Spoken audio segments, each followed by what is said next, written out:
Welcome back to Tickets to Travel, the business of travel experiences. And I'm your host, Mario Bedoyan. And today we take a pause. Ever had the moment in your career when the best part of your day was the walk you took at lunch?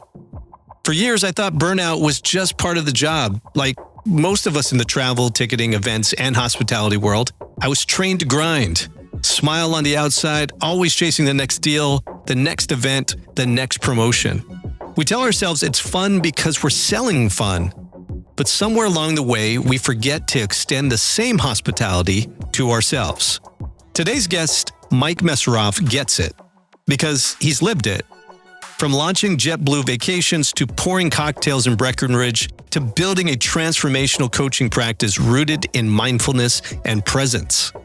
Mike's journey is a wake-up call for anyone stuck in the hustle, wondering why success still feels empty. This episode is for the event pros, the airline marketers, the hotel executives, the festival producers, and every vibe curator out there who's mastered how to deliver great experiences for others, while quietly neglecting their own well-being. Mike just doesn't offer wellness fluff.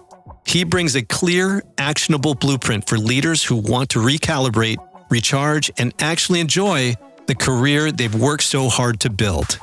So if you've ever felt like you're running on fumes in the most exciting industry on earth, pause with us for this conversation. It might just shift your entire outlook. Follow us on all the socials at Tix2TravelPod on Instagram, LinkedIn, and Facebook. And listen to our episodes at www.tttpod.com or anywhere you get your podcast, because Tickets to Travel starts now.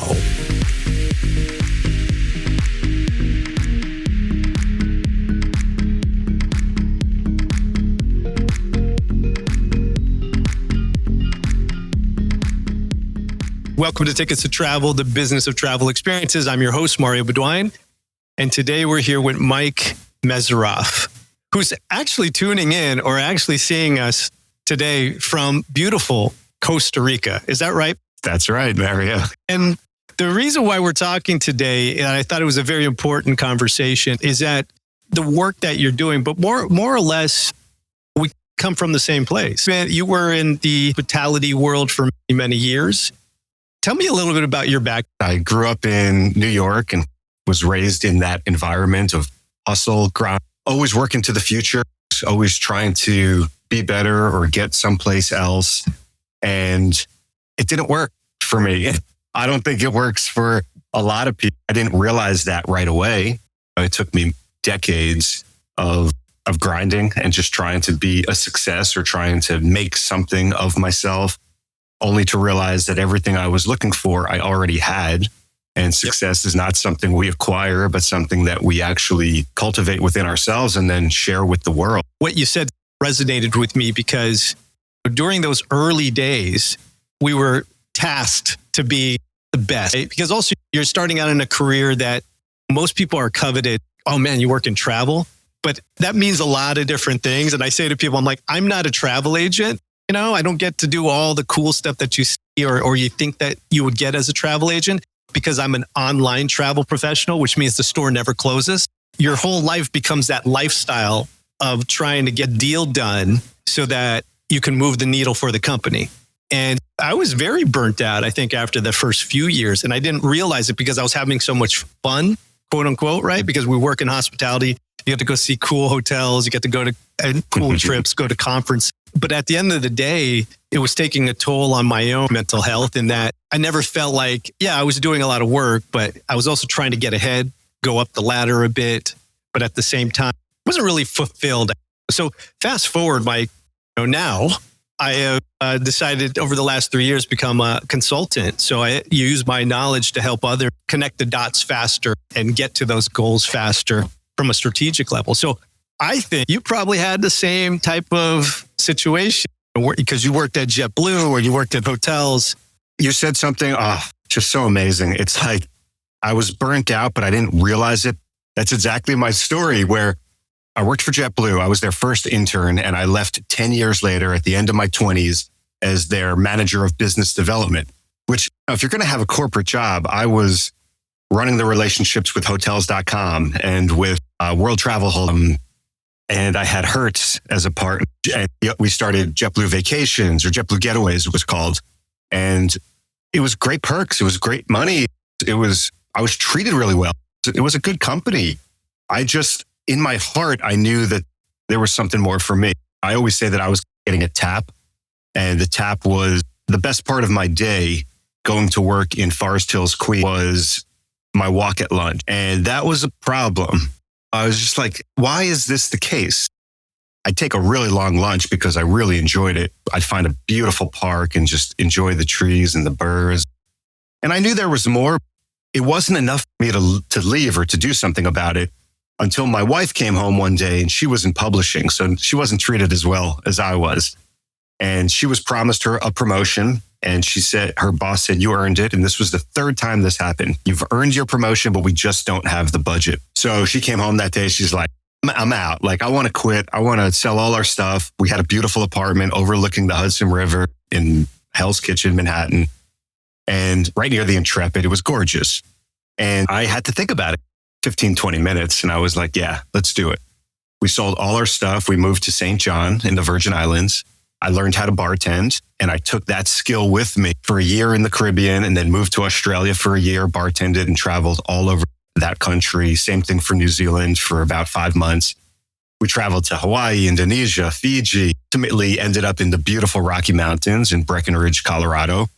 So on that theme of like chasing fun, I was sure as hell having a lot of fun. I like to say it was so good that it was able to keep me distracted for years from dealing with kind of the issues that surfaced when I was in Breckenridge. So Breckenridge was supposed to be for one ski season. We ended up living there for years. But 3 years into Breck, I was the manager of a beautiful bar in one of the best restaurants in town. It was a great steakhouse called the Briar Rose. And my best friend, Dave, was the GM. I'm there with my awesome wife, my amazing dog. I'm skiing in the Rockies every day. 100 days a season. Every day of the season, I was on that mountain. And I was at the lowest point of my life. I was more depressed than I had ever been, more depressed than when I was in an office building in Forest Hills, Queens. And to me, that was the visceral, it wasn't a tap, it was a shake from the universe in the form of panic attack, full-blown depression, deep, dark anxiety. And it made me finally say, what's going on here? I've done everything that I think, or that I thought most people would want to do. Quit the corporate grind, travel the world, have a ton of fun. And it wasn't the answer. I was still searching. I was still unhappy. And I realized because I was trying to find happiness out there, I never went in here. And that's where everything changed in my life. I actually had a therapist who was into mindfulness, and she taught me just about the concept of being present. And then I discovered the Headspace app and started meditating. And honestly, Mario, within a week, my life transformed. Looking for the hottest events, concerts, and experiences around the world? Look no further. Hello Tickets has you covered. From must-see concerts at sports games to unforgettable tours and Broadway shows, Hello Tickets gets you fast, secure, and hassle-free access to the best events worldwide. Skip the lines, book with confidence, and make every moment count. Visit HelloTickets.com today and say hello to your next adventure. Join the movement at Humanitix.com. Every time you buy a ticket, someone profits. At Humanitix, we believe that profits should have purpose. Our booking fees fund education, healthcare, and critical programs for those who need it most, not corporate bonuses. We're a nonprofit ticketing platform turning live events into global impact. So if you're hosting an event or just buying tickets, choose tickets for good, not greed. Join the movement at Humanitix.com. Within days, I was starting to become a different person and just look at my thoughts differently and just flow through my day differently. And I didn't leave bartending for another 2 years, but everything just started getting better and better when I stopped chasing fun and realizing that fun doesn't equal freedom. Freedom equals fun, but I wasn't free. I was still a prisoner to my programming. I was a prisoner of societal conditioning, the way that I was raised, that culture of, I'll feel good tomorrow. I'll celebrate tomorrow at the end of this shift. at the end of the week, at the next vacation, or how most people live. I'll be happy when I retire. And I just really call bullshit on that. I say retirement is one of the biggest myths that we've ever been sold. And we're not just supposed to like our work, we're supposed to love it, because there's no such thing as work-life balance either. There's just life. And we spend so much time working that we have to love what we do. So I stopped chasing fun and I started chasing freedom. It's not even chasing. I started finding freedom within me. And a lot of it was just taking a break from the noisy world and taking a break from the noise in between my ears.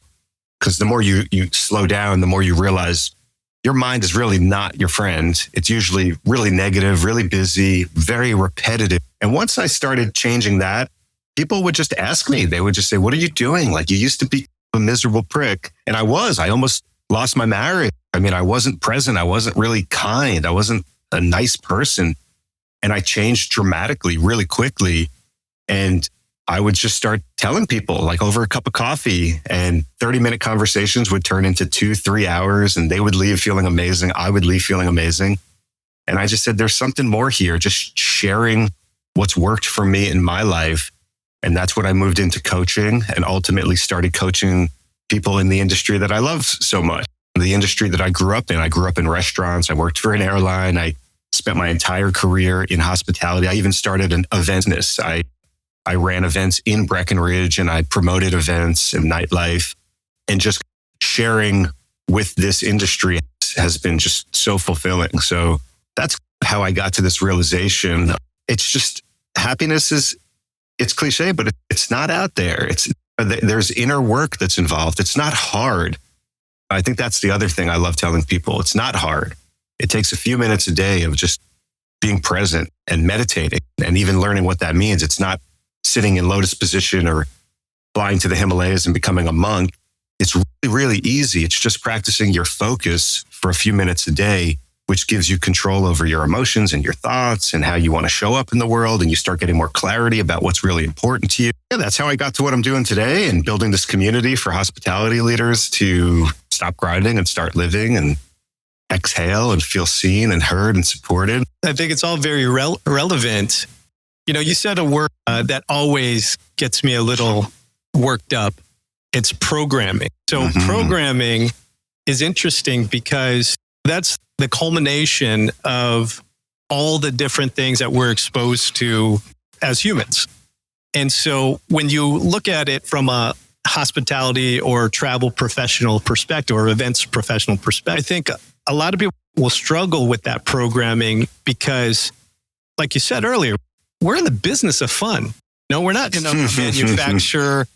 We're not making shoes in China. We're not doing anything that's hurting the world. We're selling fun, where I think if some people were to listen, yeah, but you know what? Like your wife who's in publishing, she was probably like, Mike, what are you talking about? You get to go on free cruises? Yeah. You get every time free flights, free car rentals, free hotels, free cruises. You get all of this stuff. So I think hospitality professionals in particular probably carry a little bit of guilt around that programming.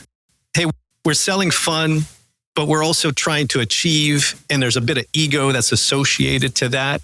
Is this something that you've run into when you're talking to travel executives, hospitality executives, that they just have a sense of guilt around this idea that we chose this industry to work in and we're supposed to be selling fun? But then again, it's really a mental health situation that everyone has to deal with. Have you experienced any? Every single client, myself included. I always say that I had to quit my travel job to travel the world, which I think is wild. Like that, I don't think that needs to be the case. I think there needs to be, this goes back to programming and why we get 2 weeks off a year. And we're usually like given a hard time for even taking that time, instead of encouraging travel and see the world and bring that culture back to your work. But I can talk about that for a while. I want to stay on point about this guilt because everyone I work with says I should be happy. I have every reason to be happy. I have the great job. Most of them have partners and kids and cars and maybe boats and vacation homes. And a lot of the people I work with, there's no coincidence. They are at the top rung of the ladder because it took that for them to realize that's not where it is. They actually had to reach the top to say, I'm at the top. It's not all it's cracked up to be. I'm still searching for something. I still feel like a donkey with a carrot hanging in front of my face, just chasing something that's not here yet. What am I doing wrong? And I just tell them, like, there's no mistakes. You're not doing anything wrong. And you needed to get to this point of saying, okay, it's not, for me, it's not skiing every day. And skiing's my favorite sport. It's one of my favorite things to do. And I was utterly depressed skiing every day of the season. So that just goes back to helping people unwind their conditioning and their programming and just saying, it doesn't matter what you're doing. It doesn't matter where you're doing it. I was on all these amazing beaches throughout my travels, just doing some amazing things and having so much fun, but I was empty inside. If you feel like there's more to life, there is. It's just that simple.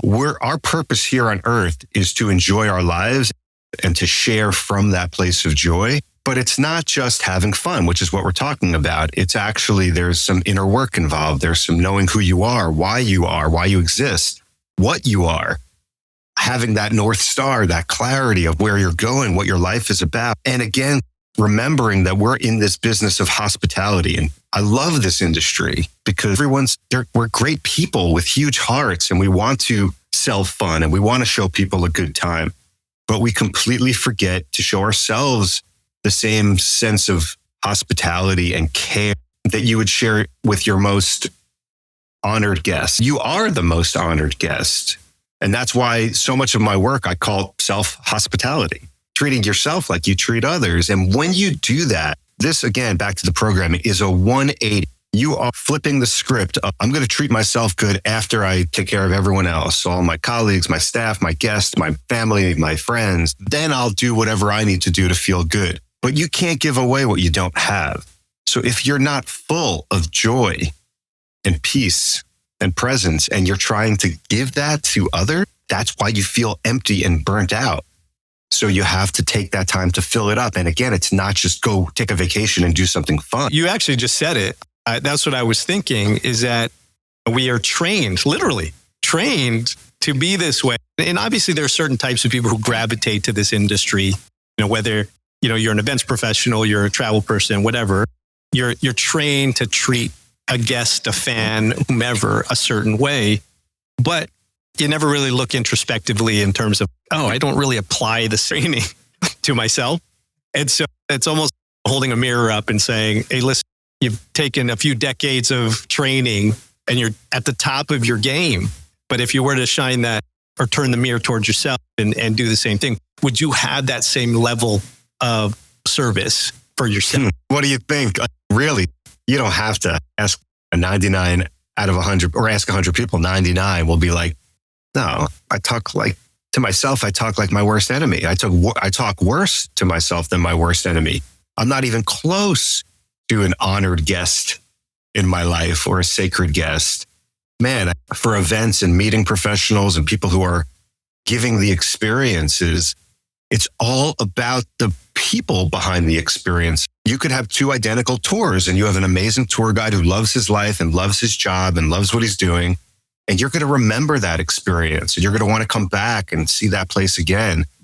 And I've been thinking a lot about your audience and some of their needs. And a lot of times I think we're creating an escape, and travel is looked at as an escape. And I don't like that. I don't think we should be taking, even the word vacation means you're vacating your life. It shouldn't be an escape. It should be almost like an extension of life or something that they could bring back with them into their life. Like they were so moved by the music festival or from just the tour they took or whatever the experience was, that it actually changes them. And that's what travel and learning about other cultures is all about. But again, looking at the mirror analogy, which I love, is, are you treating yourself that way? And if you were, don't take my advice for it because words don't teach. Just try it for a few days. Be a little kinder to yourself.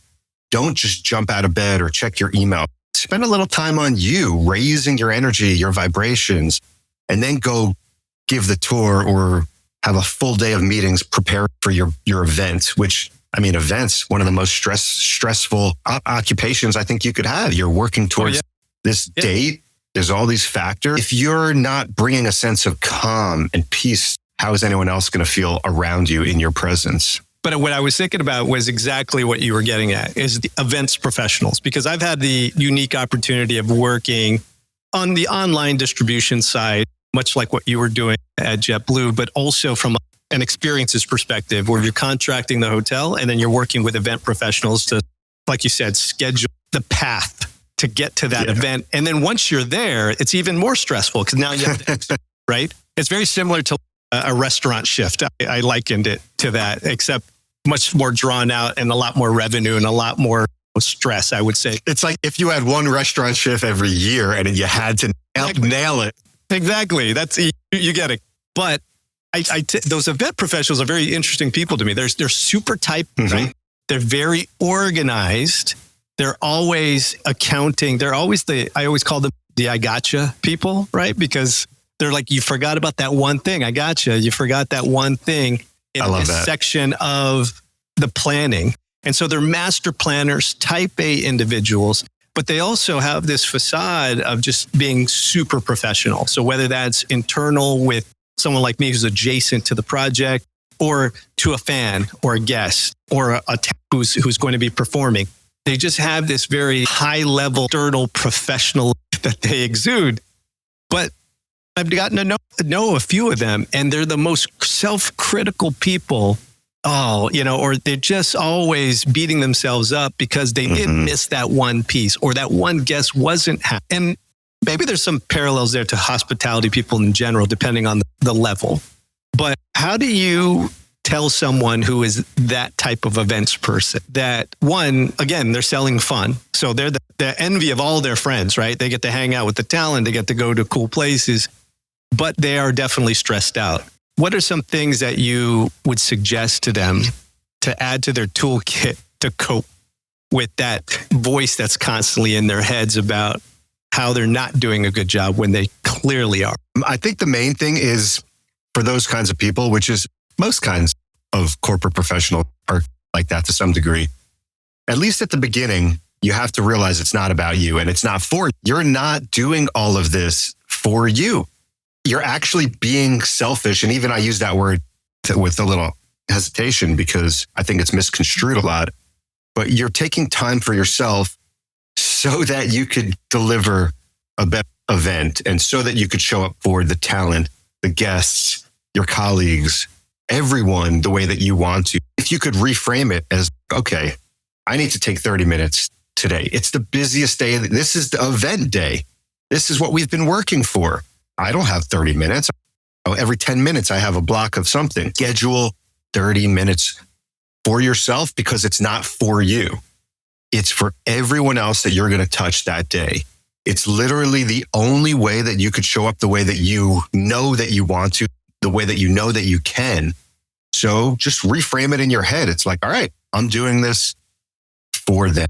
That's the greatest tip because, again, I could talk all day about meditation and practicing gratitude and getting out in nature and taking deep breaths and all the tools.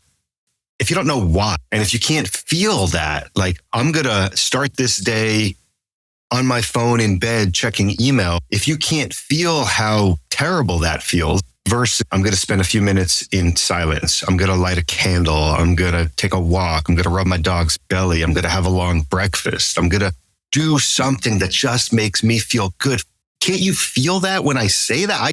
I feel that. And just talking about it makes me feel better. Imagine actually doing it.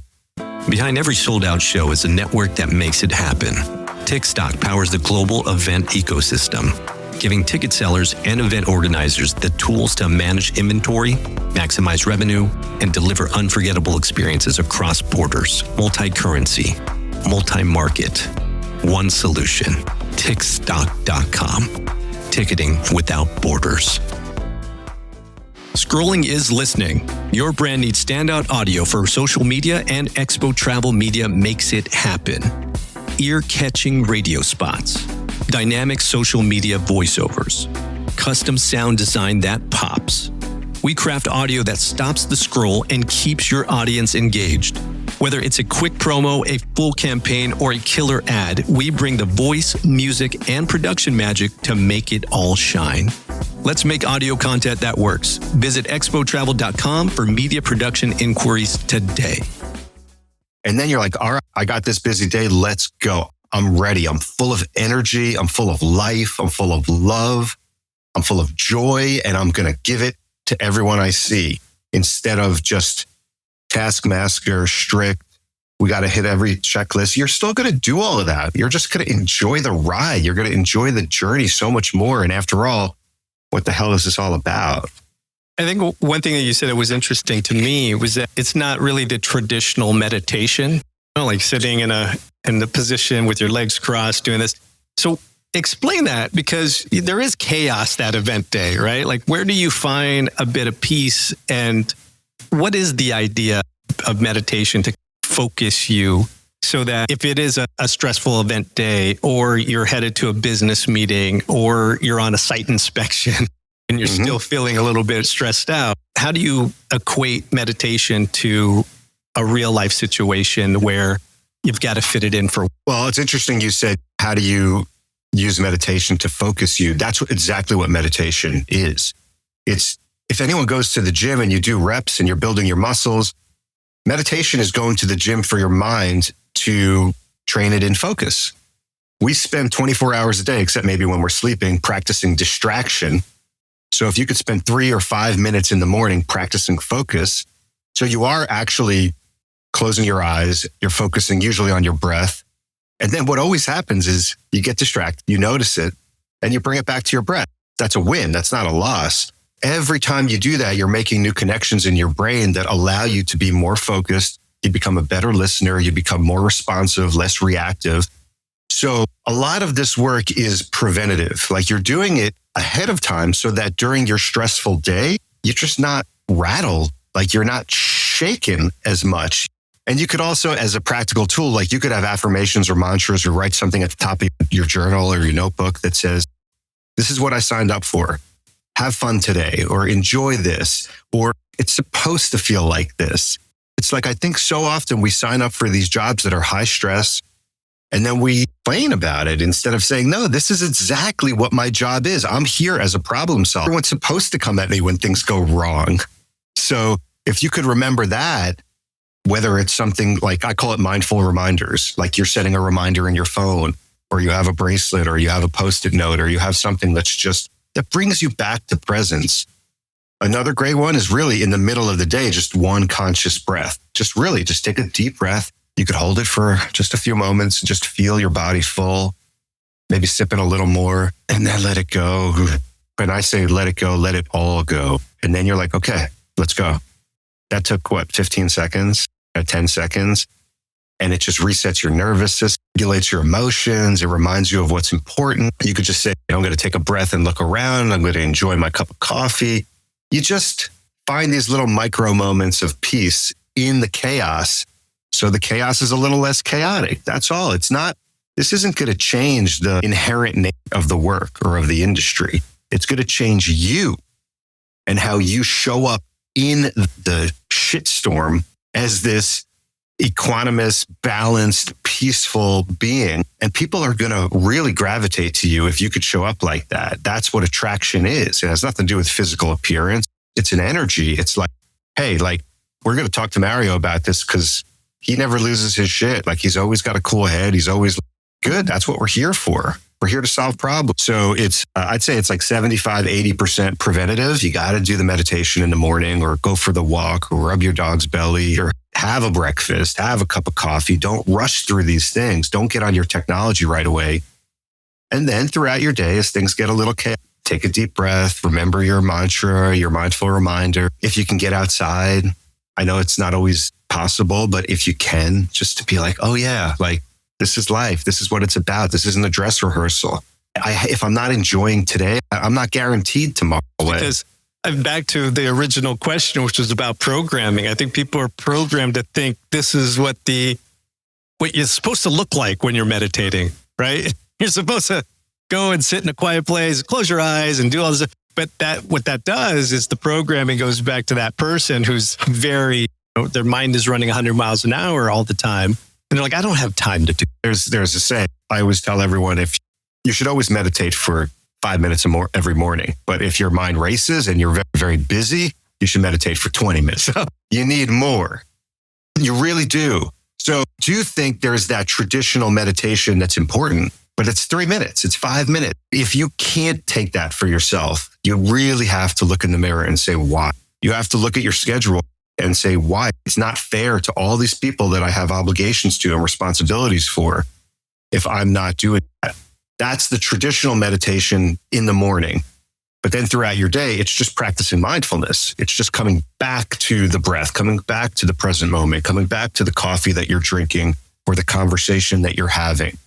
But all of that is so much easier if you get out ahead of it every morning. And that's where 5 minutes of meditation or getting a journal and just a few lines of gratitude, like today I am grateful for, today I appreciate the breath in my lungs and my dogs and my beautiful partner or spouse or just the house I live in, the bed that I'm laying in. It's energy, it's vibrations. And you bring that into the chaos, and the chaos isn't as chaotic as it once seemed. Yeah, it's just ironic, right? This is an entire industry of people who curate vibes. Very well said, yeah. So they curate vibes, but they're not really conscious of how they're being, I guess, just not being fair to themselves to contribute to those vibes. Yeah, that's it's right. important. This is important work that you're doing, Mike. And that's why I wanted you to come on the podcast, because I think we could truly help a lot of professionals in this world by just bringing more awareness to it. And so that's all it is. Yeah. And you've done this with a few professionals in the past. And I think because of your specialty around hospitality and travel and events and things of that nature, what is a session? How does the process work? How does someone get started? How do you progress through it? Do you have a certain methodology that you use? Obviously, it's not as simple as, hey, just take 5 minutes. There's a lot of education that goes along with that. If I were a executive or someone who's in this industries, who's really looking for some help, how does it work with Mike Messeroff? Yeah, thanks for asking. It's so much fun. It's my own journey. It really is. I only coach people based on my own experience and what's worked for me. And I've been doing it for years, and I'm doing it at the highest levels of leadership.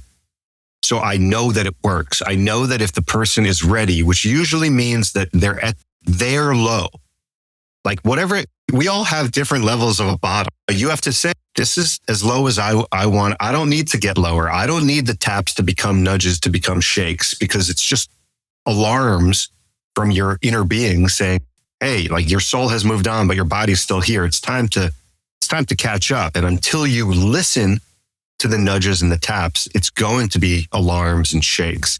So as long as the person is ready, meaning committed to transforming my life, I'm committed to looking at life differently and feeling differently, then we're going to have a great time and it's going to work.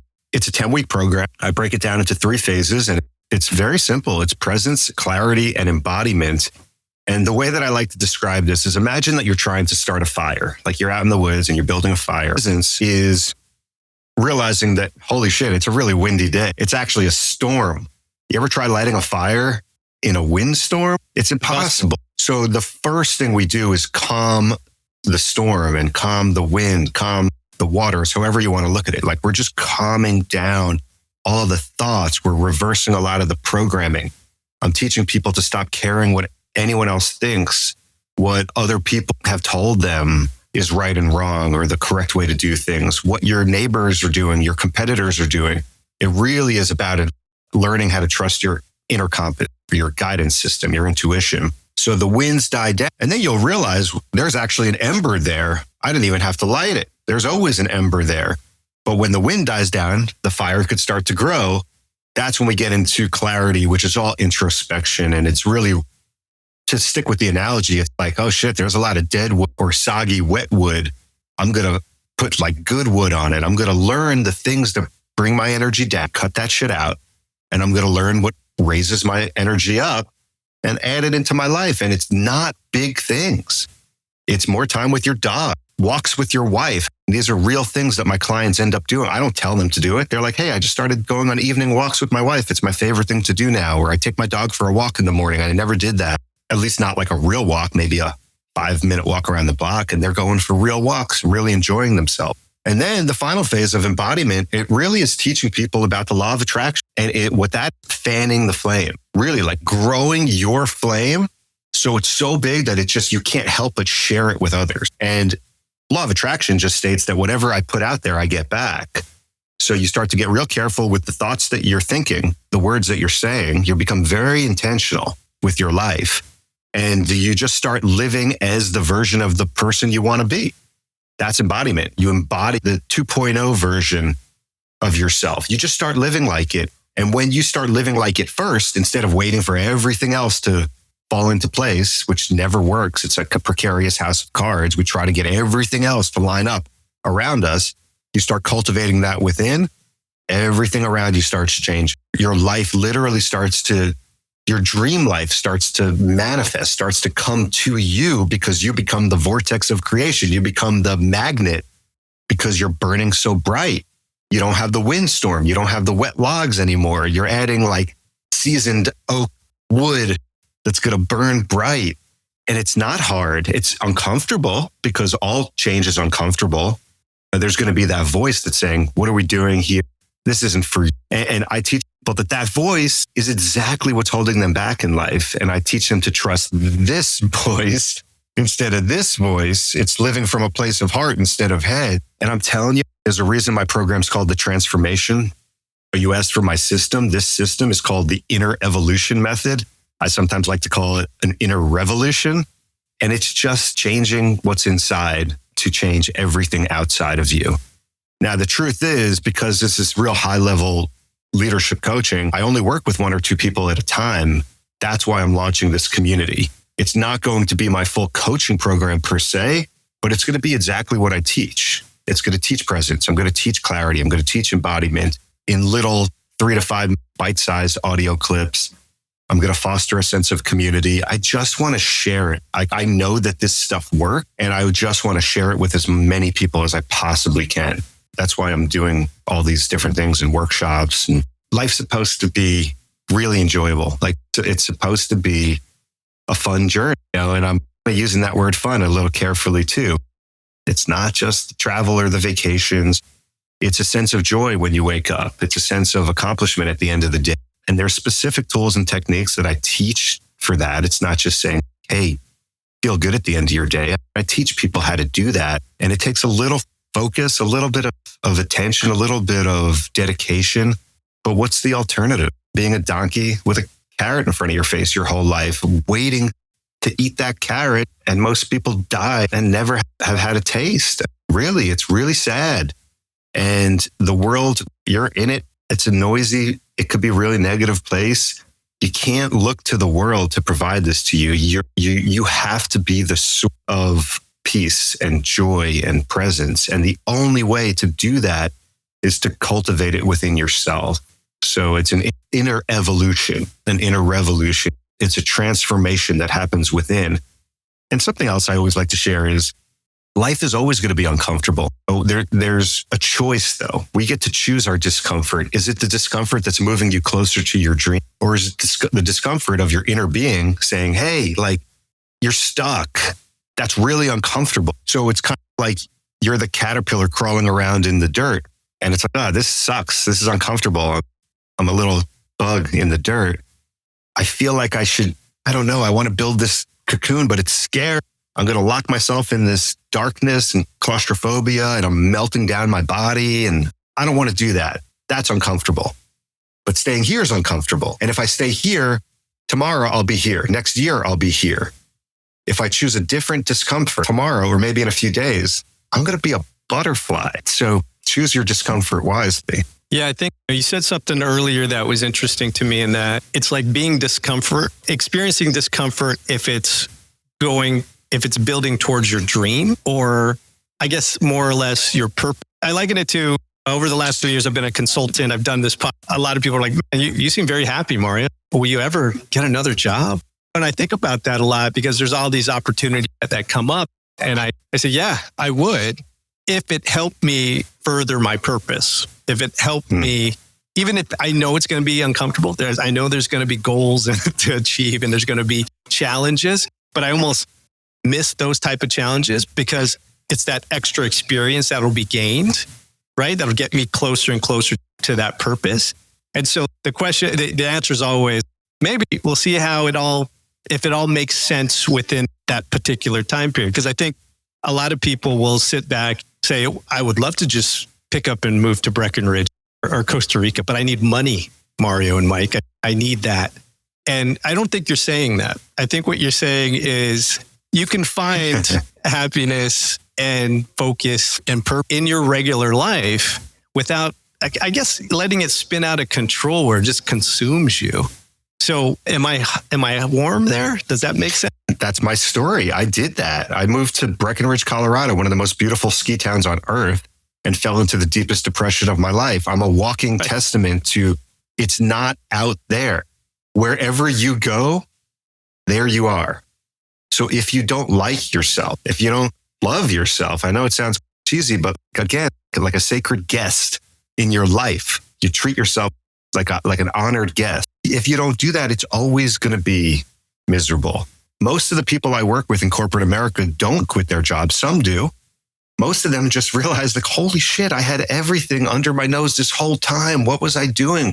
What was I making all that fuss about? Yeah. It was right here. It was right here. And something really amazing that you said was that because you're so clear on your purpose, I call that your North Star. When opportunities come to you, you could just say, does that? No, it doesn't. Next, oh, that could be cool. It's uncomfortable, but it's getting me closer to the ultimate dream. Now, I don't want you to be tied to the North Star. You have a North Star so you could live in the present moment and wake up every day and say, my life's on track. I'm moving in the right direction. Things are going great for me. It's like part of my morning affirmations are, I'm rewarded for stepping out of my comfort zone. That's it, for adding value to the world and stepping out of my comfort zone. They go hand in hand. And when your life becomes about service and serving others, and we're all in hospitality, we're serving others. When it truly becomes about like giving, like really from a deep place, then you get yourself out of the way. And then it's easier to do those things that are uncomfortable because it's really not about you. It's about how could I be a better leader? How could I be of service? How may I serve today? How may I serve the world? How may I serve this client? How may I serve this guest? Even it requires me to shed some layers or shed something that's no longer serving me. And then the more you do it, then that becomes fun. Like then that becomes the habit. You're like, the complacency actually becomes uncomfortable, where most of us are programmed into complacency and our little tiny minds, our egos want to keep us there. Small, safe, protected. But when you start living a different way, you actually crave that. And then when life is like stagnant and stuck, it's like, oh, hell no, I got to shake things up again. This is too easy. One of my greatest mentors, Wayne Dyer, he was offered tenure as a professor in his mid-30s. Every professor wants tenure. It's guaranteed work and guaranteed pay for life. And he turned it down. And he said, no, what am I going to live the next 60 years over and over again? Or am I going to really live these 60 years and do something different every year and every day and try something new? So it's because he had an inner calling. He's like, I'm not here to do the same thing over and over again. I'm here to grow. I'm here to expand. I'm here to change the world. And we all are in our own ways. So once you start embracing discomfort more, that becomes your natural way of being. And I think that is a great time to drop the microphone. And I think you've gotten your message out, Mike, to hopefully we just crossed over 110,000 loads. So amazing. Congratulations. No, I appreciate that. No, I think this is part of it, right? Is you said there's many different things that kind of contribute to a purpose. And I think one of mine and yours is just to educate and just understand that our voices could carry and create awareness for others to figure out what they want to do. And especially in these industries of hospitality and travel events. So I appreciate the time, man. Same to you. And I just want to say energy and vibrations are so important. I could tell that's why you're successful. And I could tell that's why life's good for you, is because I just pick up on this joyful energy. You're enjoying what you're doing. It feels like you're present for me. It's a beautiful thing. It makes me want to hang out with you. It makes me want to spend more time with you. And I'm sure it's the same for your clients who want to work with you and the listeners who are listening to this podcast. the only way we could teach is by the power of our example. And it almost doesn't matter so much what you say, Mario. It's just, I want to be in your presence. Like, it's a great vibe. It's a great energy. So whatever you're doing, keep doing it. And it's been awesome talking to you, man. I really appreciate it. I hope this isn't the end. Oh, no, of course not, man. Of course not. No, I appreciate the kind words because you're exactly right. I mean, I think that's the big difference is I've went through so many different startup situations, so many different leadership things, and every company you work for is a different vibe, right? Like either you have to go and align with that particular vibe, or you bring in a different dynamic and you create a new vibe, right? So yes, I think, which is leadership. Leadership, exactly. You got to lead. That's exactly what I've tried to do over the last 10, 15 years is that you create, I was talking to a billionaire essentially a few weeks back, and I said to him, like, what type of culture do you want to create at your company, at least in a sales capacity? He goes, whatever you're doing. Yeah, that's it. Yep. He goes, that is up to you, how you create that. And I said, I had never thought about that, or at least I'd never been in a company where usually there's already a template of how you align yourself with people. And that's where the politics and all these different things come out of. But like in those situations where they're like, and it's come across my desk a few times over the last few years. Hey, no, we want you to go and drive this kind of culture and this type of vibration and this culture of accountability, but not so much like you got to get this done. It's not the same type of thing that maybe we came self accountability. Yeah. It's the same thing. Yeah. It's the same thing. Yeah. It's just saying, think about who are the worst, most draining people to be around. People who don't like themselves. Right. They're always complaining. They're never happy. There's always something bad going on. It's your responsibility, self-responsibility to feel good, to enjoy your life. Thank you so much for your time. My pleasure, Mario. And that's a wrap on today's episode, an honest, insightful look at what it really means to thrive in the hospitality industry. If you're an executive or leader feeling the weight of nonstop expectations, Mike Messeroff offers more than just advice. He offers transformation. From presence to purpose, his coaching is tailored for professionals who've spent years curating joy for others and are finally ready to find it for themselves. To learn more about Mike's coaching programs and upcoming community launch, head over to MikeMesseroff.com. That's Mike, MESSEROFF.com. You'll find resources, testimonials, and a clear path to working with someone who's been exactly where you are. As always, follow us on all the socials at Tix2TravelPod. And remember to subscribe to the podcast wherever you get your podcasts, Apple, Spotify, you name it. And remember, every ticket is a ticket to travel. Be good to yourselves, everyone. Attention travel and ticketing innovators. Whether you're a startup disrupting the industry or an established company ready to take your distribution strategy to the next level, Expo Travel is your ultimate partner in online travel and ticketing distribution. We specialize in helping businesses of all sizes optimize their operations, expand their reach, and unlock new revenue streams. And for startups looking to grow, we partnered with top venture capital syndicates to help you secure the funding you need to turn bold ideas into thriving businesses. From refining businesses to scaling operations and raising capital, Expo Travel is here to drive your success. Visit Expo Travel today. That's xpotravel.com for a consultation. And let's transform the way the world travels, one innovation at a time.